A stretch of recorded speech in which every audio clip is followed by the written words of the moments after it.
And once again, it's going to come down to the catch-22 that you presented me earlier on economic pragmatism and moral standing. I'm going to have to make a very difficult balance between the two. And luckily, I'm not the person that has to do that.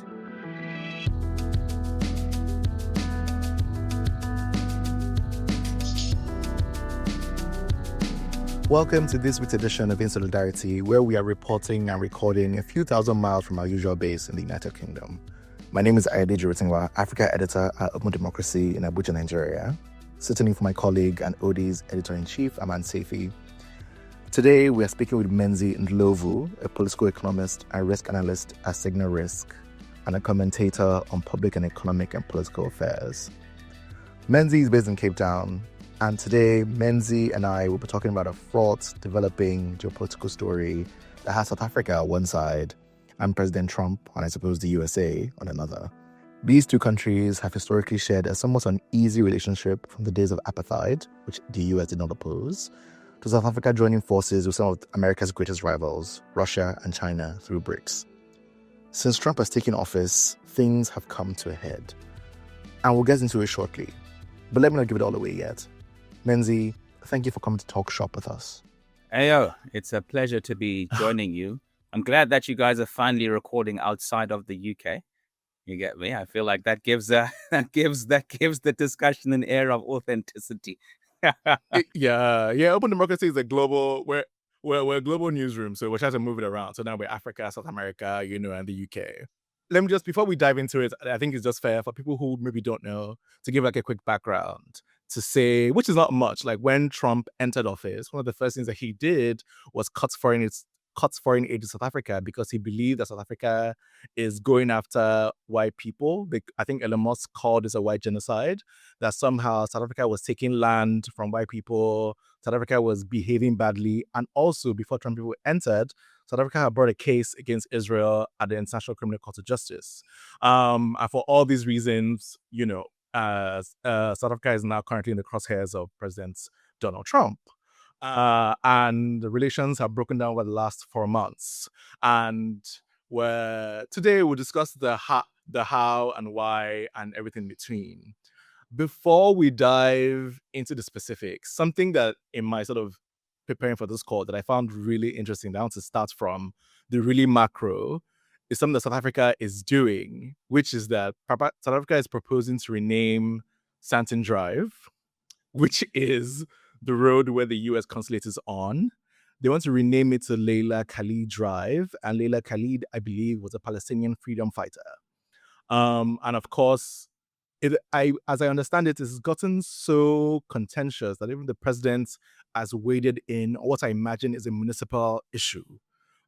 I believe a deputy commissioner from the ANC, Deputy Secretary General Nomvula Mokonyane, said, "We want the United States of America Embassy to change their letterhead to number 1 Leila Khalid Drive."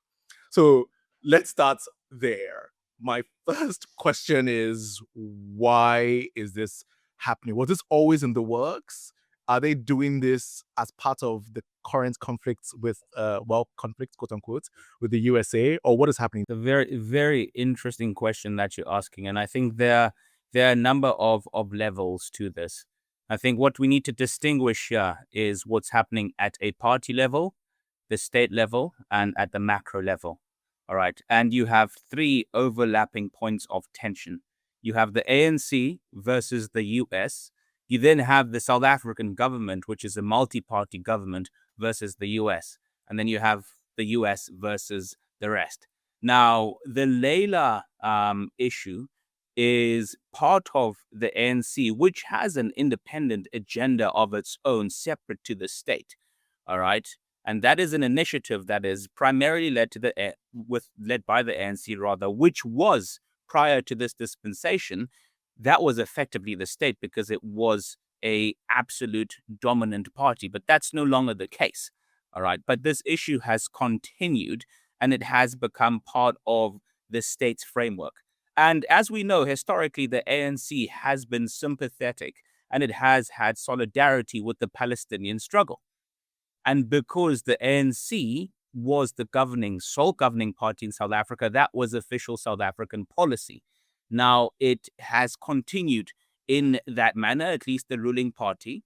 And in response, I would say, to some of the maneuverings of the US, the pressure by the US and the pressure from Israel, or as a clapback, to use more modern language, it has decided in its capacity to move forward with the renaming of Sandton Drive.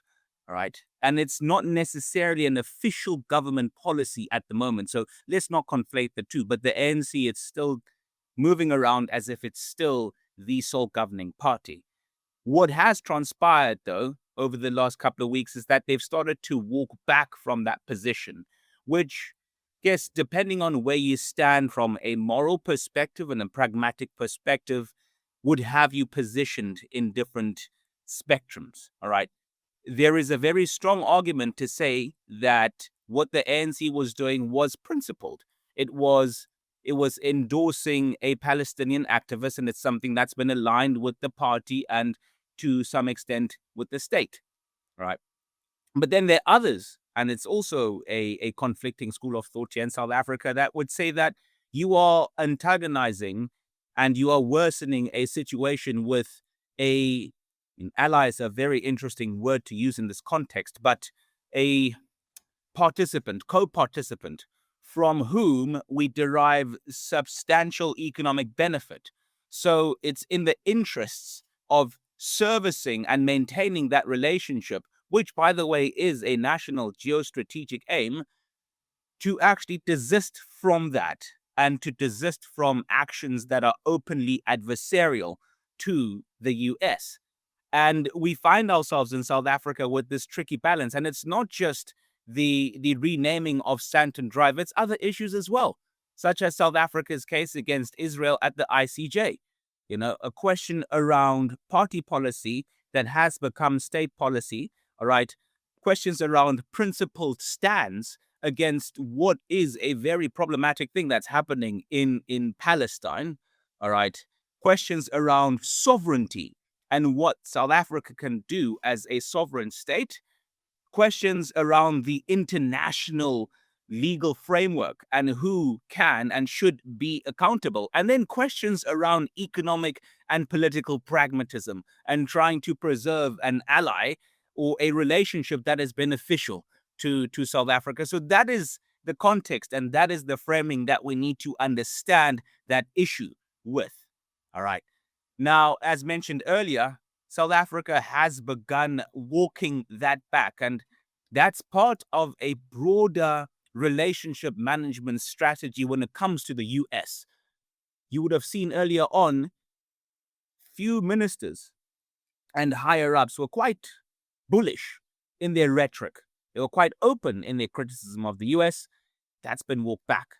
And that's part of a government now that is not just the party, the government that is recalibrating its foreign policy approach and trying to manage what is, quite frankly, a very, very difficult and very hawkish US administration that is intent on getting South Africa to align in a particular way.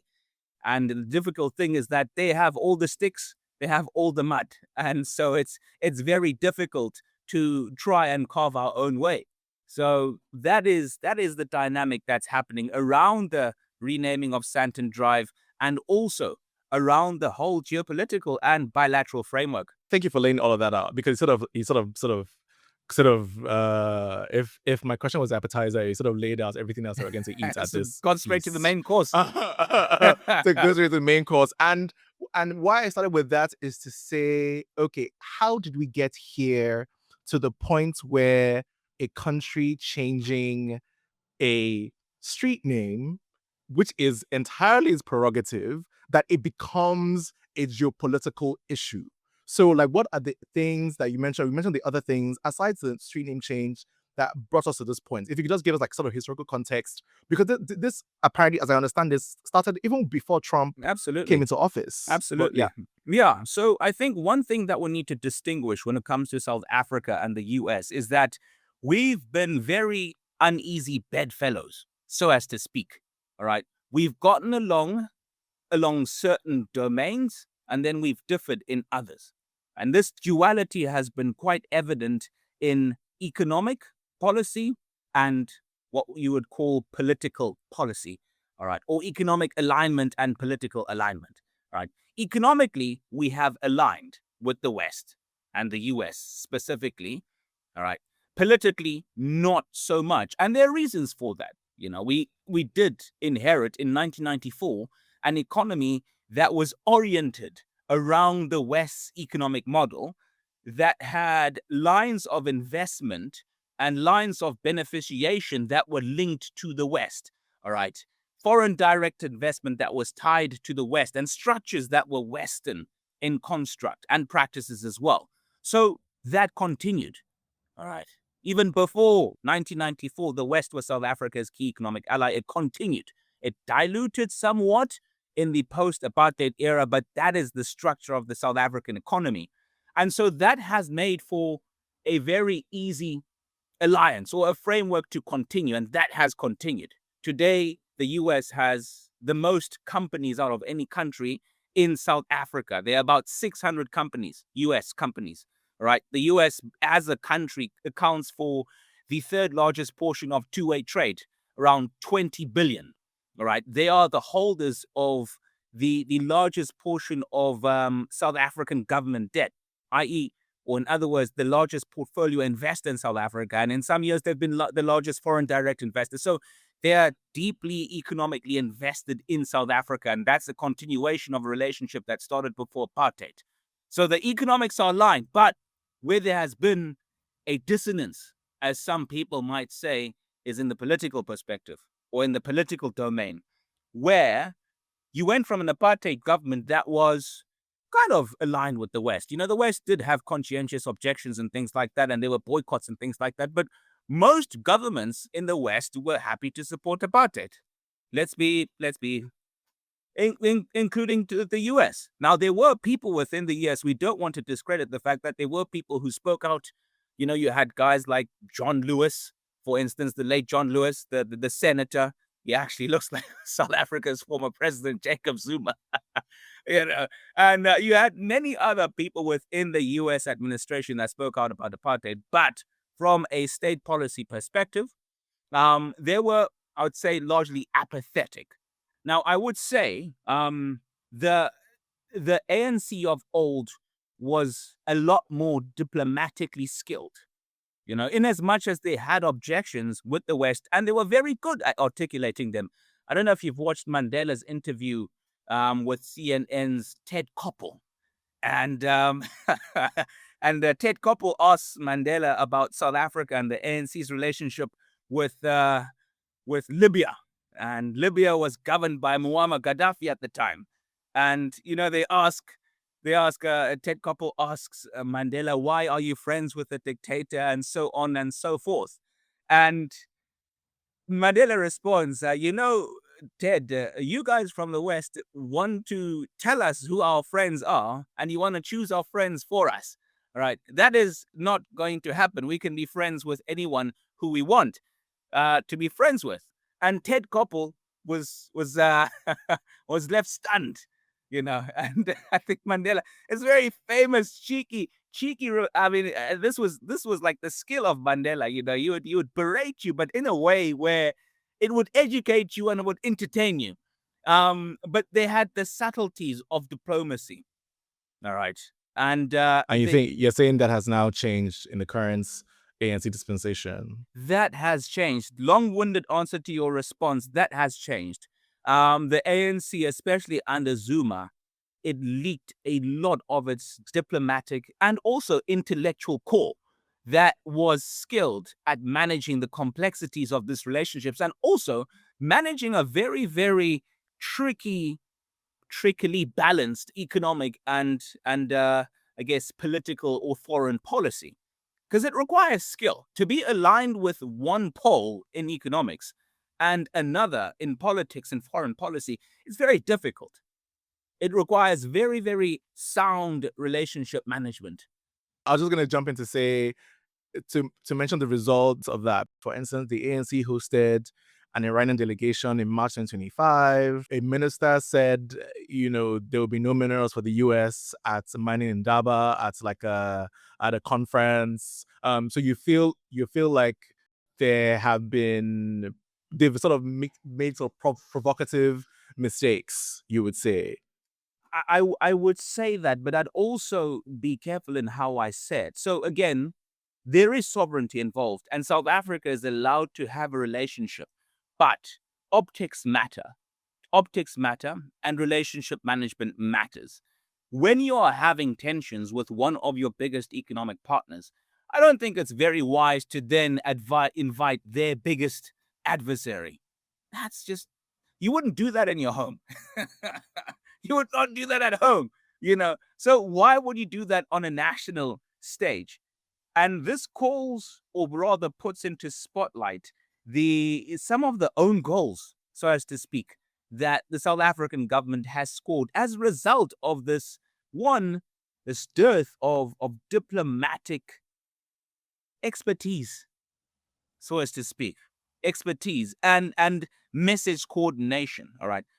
This is not to say that America has not done contentious things. We can get to them at a later stage. We're just looking at South Africa. We at the can get to moment. them right No, now. we'll get to them. But from a South African perspective, there's certain things that we could have done better. And because one could argue, it's like, Trump is now a well-known person, as well-known in a way he sort of, in his transactionalism, in the way he sort of approaches sort of states relations and whatnot. And one could point to, when you even talk about, sovereignty, Trump apparently takes issue with South Africa's land expropriation bill, which, as I understand it, allows private land, mostly unused, that is owned mainly by white Afrikaners, to be seized by the government without compensation under carefully defined circumstances, which Musk, a Trump ally, calls a white genocide. Or Trump, or the USA, I guess, the government expelling ambassador of SA to the US because he said Trump, and I quote, is mobilizing a supremacism and is trying to project white victimhood as a dog whistle. And one could say, if one assumes, if you're on the other side and you see like the US or Trump specifically, is being a bad faith actor, it's like, what possibly can South Africa do, differently? And let's start with BRICS, for instance.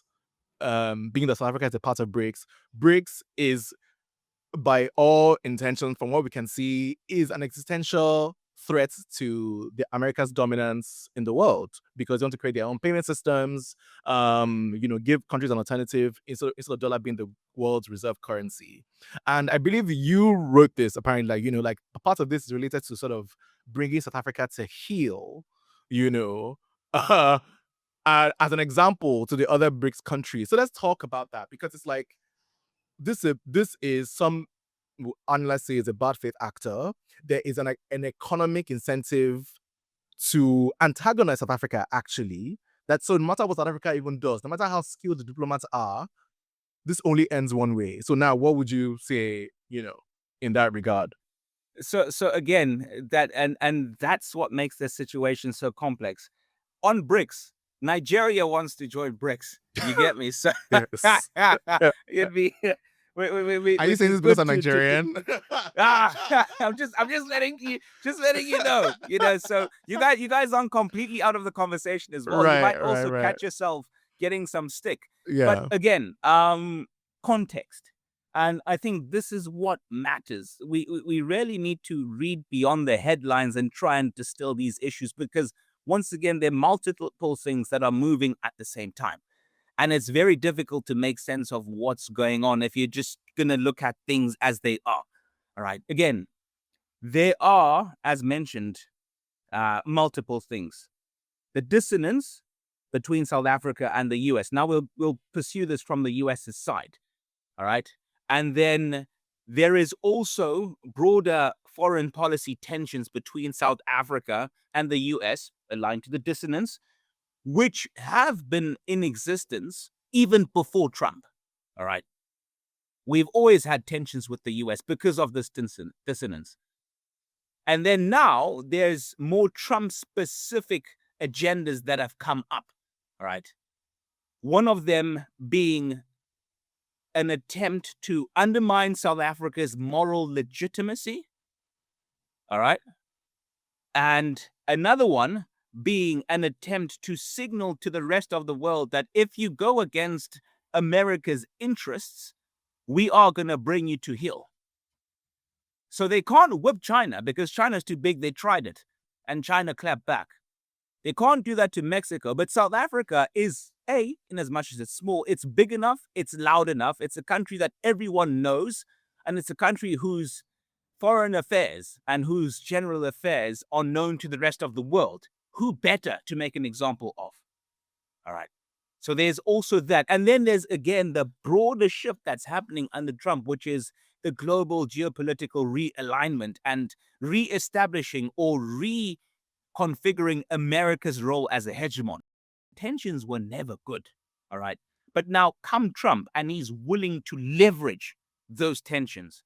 And he's also willing to leverage certain aspects of South Africa's domestic policy that he doesn't agree with in order to pursue his agenda. So that's the next level, all right?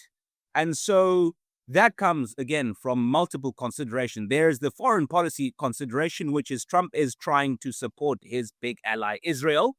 There's also a few other domestic complex issues that overlap, such as the fact that Elon Musk, who is a South African, so yeah, say that with a sigh,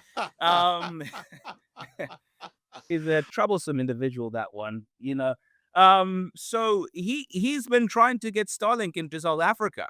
And one of the things that has stood in his way are employment equity requirements, which, in as much as they are contentious, all right, and they have their flaws, but they're necessary given South Africa's history. Granted, there can be refinements to them. Sorry, just for people who don't know, can you say a bit about that? What is the key requirements that Musk can't meet, or that he's struggling that's in his way? As part of the employment equity, or something that's known as affirmative action around the world, if you are starting a company in South Africa, a subsidiary, you have to have 30% ownership afforded to previously disadvantaged groups. That's the layman's terms. People of color, most of the time. And Musk is... He's not a people of color. He's not happy about it. He's not happy about it, you know. And there are reasons for that. Very, very valid reasons. You can have your criticism of employment equity. I've got my criticism of it. But there are valid reasons behind it, all right? Now, he's taken that. And then he's also been influenced by ethno-nationalistic groups in South Africa that are opposed to this kind of change, and that are opposed to any socio-economic and socio-political reform. And these groups have largely mobilized around the whole farm murder issue. All right. And he's sort of, they've cross-pollinated amongst each other. They've had an audience with right-wing media and right-wing figures. One of them met with Dr. Jordan Peterson not that long ago. And they've met with Tucker Carlson. They've met with Ben Shapiro. All right. And so they have also now given the US another stick to beat South Africa with. And I imagine they go and report to President Trump without any nuance. White farmers are being killed. White land is being taken. And white people are not being afforded, which patently false. Patently false. Absolutely. But again, it's part of this whole strategy of undermining South Africa's moral legitimacy. And swinging it back to South Africa for a bit, and since we're sitting in the US, and just this issue of, the US has a stake to beat South Africa with. In the BRICS context, I believe that you said, unlike, I mentioned this earlier, like other countries that's in BRICS, even let's staying to BRICS, that's the United States could have tried to sort of clap back on. It can't do it with China. It can't do it with countries that it has that has maybe like a bigger sort of economic background. That South Africa has little leverage with which to counter the United States. But I'm curious about this though. So if South Africa is a country with which the US depends on for quote unquote what it calls critical minerals. Isn't that in itself some kind of leverage? Or is that are you saying leverage isn't equal, or South Africa has no leverage at all? So I'd say leverage isn't equal. All right. So critical minerals, yes, it is something that South Africa can hold up and say, we may deny you of this if you guys continue to bully us. But the US can say, it's okay, we'll go to the Congo, which they are doing. So there are substitutes for what we can offer them. And that's what dilutes our bargaining power. We're not exceptional in having critical minerals. The only country I would say that is particularly exceptional is the DRC, because of a lot of the coltan and the cobalt and various other critical minerals are mostly found in the DRC. Everyone else, not so much. All right. So yes, there is some, but there are substitutes for South Africa. All right. The US can find other trading partners that it can deal with. The big leverage that we have, I would say, is our ties. And this might not fall well with people out there, but the commercial ties. There are deeply invested US companies in South Africa whose operations are largely based here, or who need the ties between South Africa and the rest of the continent in order to continue their operations. Miners, for instance. A lot of the DRC's minerals are transported through ports in South Africa. There is massive railway and trucking corridors that go all the way from the DRC through Zambia, Zimbabwe, South Africa. And we're one of few countries in the continent that can handle certain types of minerals and ship them to the rest of the world. That is crucial. That is absolutely crucial. And to build a substitute to that is going to take years. So that is one bargaining chip that we have. All right. But aside from that, what can we offer them? I mean, from a security perspective, we've got ports that are highly strategically located. All right. So and this is one of the reasons why South Africa was sought after by so many countries in the colonial era. We changed hands so many times because the Cape of Good Hope is highly strategic.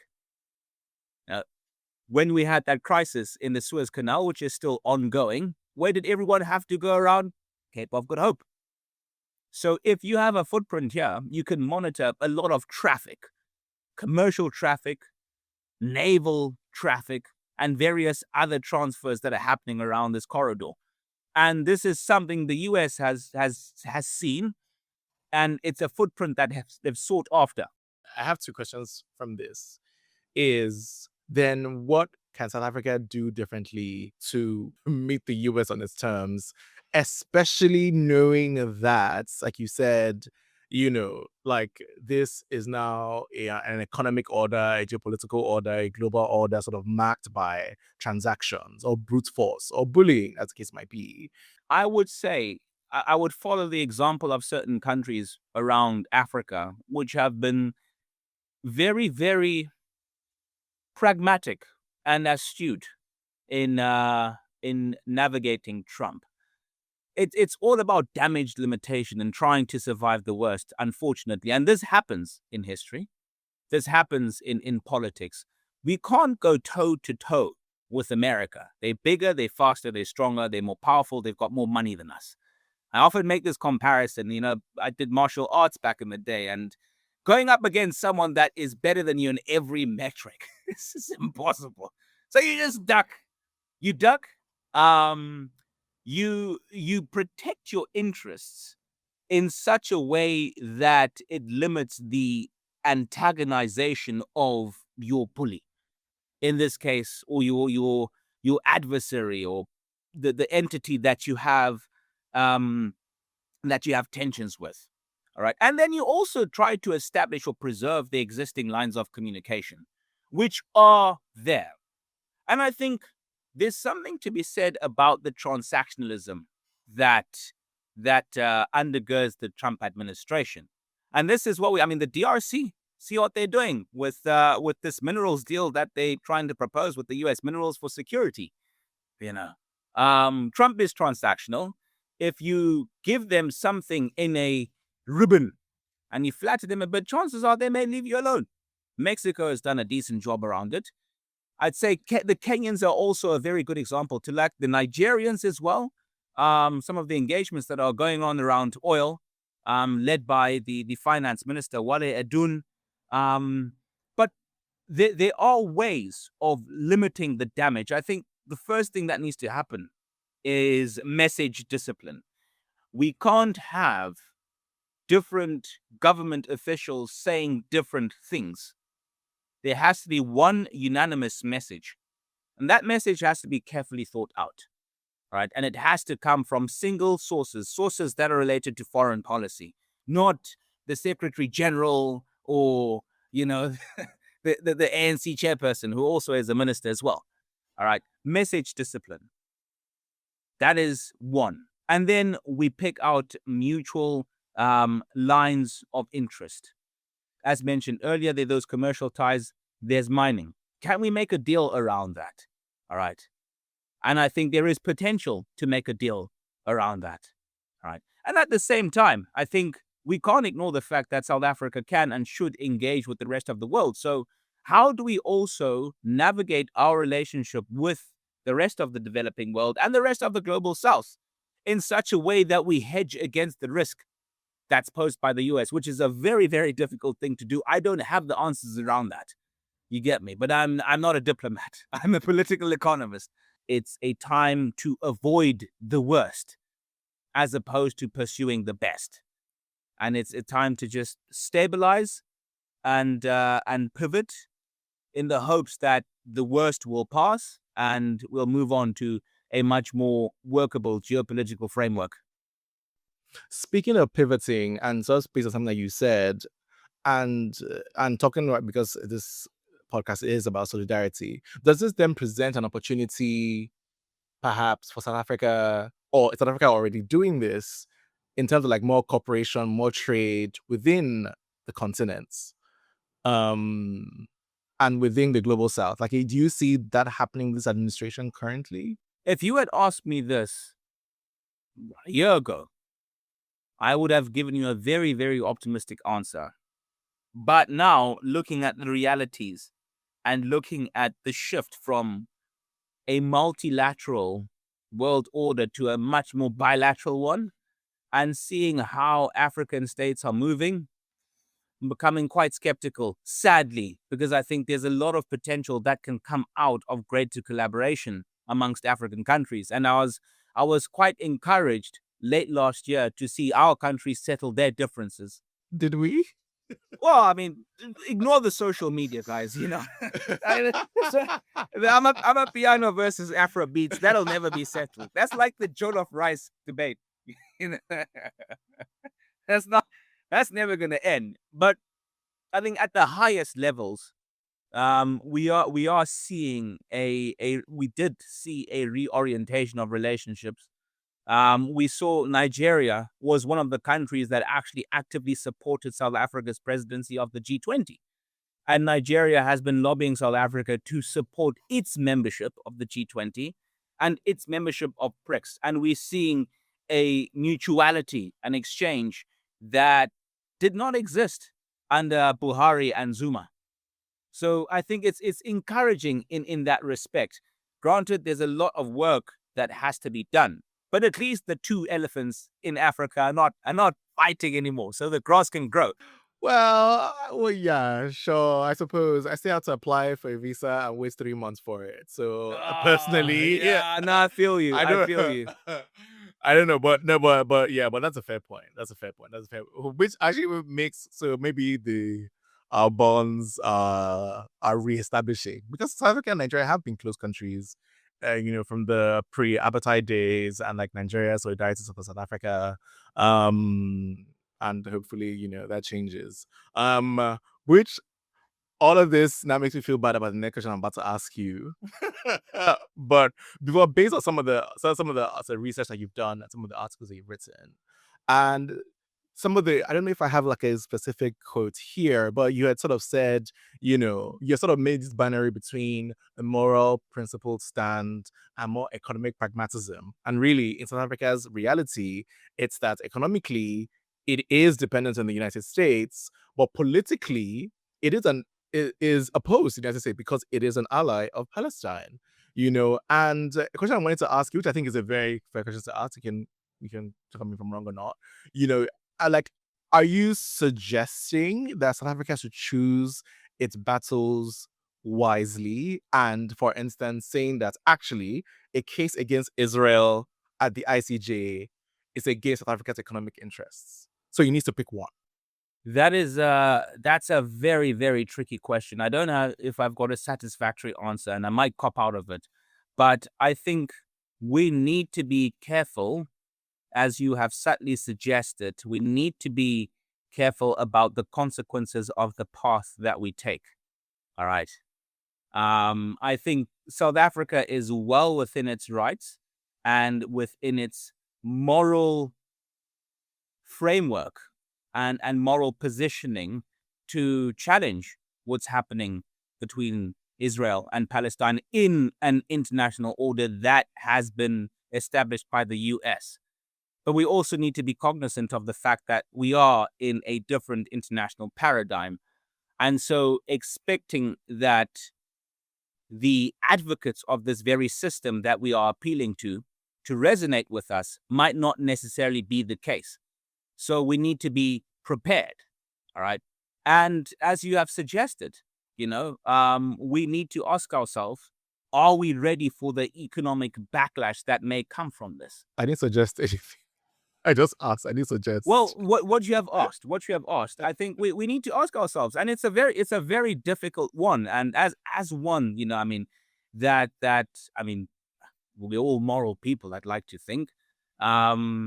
It is a very, very difficult one, and it's a very difficult trade-off that African states need to face. And at the same time, though, Ayo, we also need to be conscious of the fact that some people might call us out for some of our bullshit. Which one? Russia, Ukraine. In the South Africa was or abstained from taking a stand. They outrightly support Russia? Yeah, well, we didn't outrightly support them, but we haven't taken a moral stand. And I think what is happening in that domain is very contentious. So in that respect, if we're gonna go one direction on one issue, we need to be prepared for people to then come and say, hey, why are you not saying the same thing about this issue that's happening in Russia and Ukraine? Others have pointed out South Africa's position on the One China policy. And that's supporting China's ownership or entitlement to Taiwan, which a lot of the West doesn't. Although, most are tacitly supporting of that position. But folks have called us out on not taking a moral stand there. Folks have also called us out on not actioning some of the ICC's arrest warrants, like for Omar al-Bashir, when he came here after he had a arrest warrant. When was this? I think it was in the 2000s. Can't remember the exact year. But we didn't do that. And now we're going to the very same ICJ rather, and trying to appeal to them. To jump that, just to also give further context, I will say if we are comparing issues or we're even trying to establish a hierarchy of issues, which I don't think I'm necessarily trying to do, what experts, analysts, human rights activists have called a genocide is very different from everything else you just described. 100%. And I agree with you in that respect. It is, you know what I'm saying? But the case we need to distill as an international process, all right, within a particular international framework. And then we need to also be cognizant of the fact that that is operating within a particular dynamic where these international values aren't applied. and the protectors of this international system don't necessarily align. So we are isolated from everything else. South Africa is doing the right thing. But because of a shift in the international paradigm, it's not perceived as such. And there are political reasons for that. And we need to be conscious of that. And we also need to be conscious of the backlash that will befall South Africa. So yeah, we need to be ready for that heat. But I do think that South Africa, we're going to need some kind of deal. We need a deal. We're probably going to be pressured to somehow augment our position on the ICJ trial. That is probably going to be one of the things, as contentious as that will be. But that's probably going to be one of the things that actually moves the US. And once again, it's going to come down to the catch-22 that you presented me earlier on economic pragmatism and moral standing. I'm going to have to make a very difficult balance between the two. And luckily, I'm not the person that has to do that.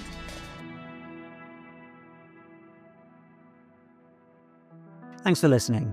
In Solidarity is produced by Adeji Utimwa and James Basil, and the theme song is Odyssey by Edward Abella. If you'd like to support the work we do, you can donate to us at opendemocracy.net/donate.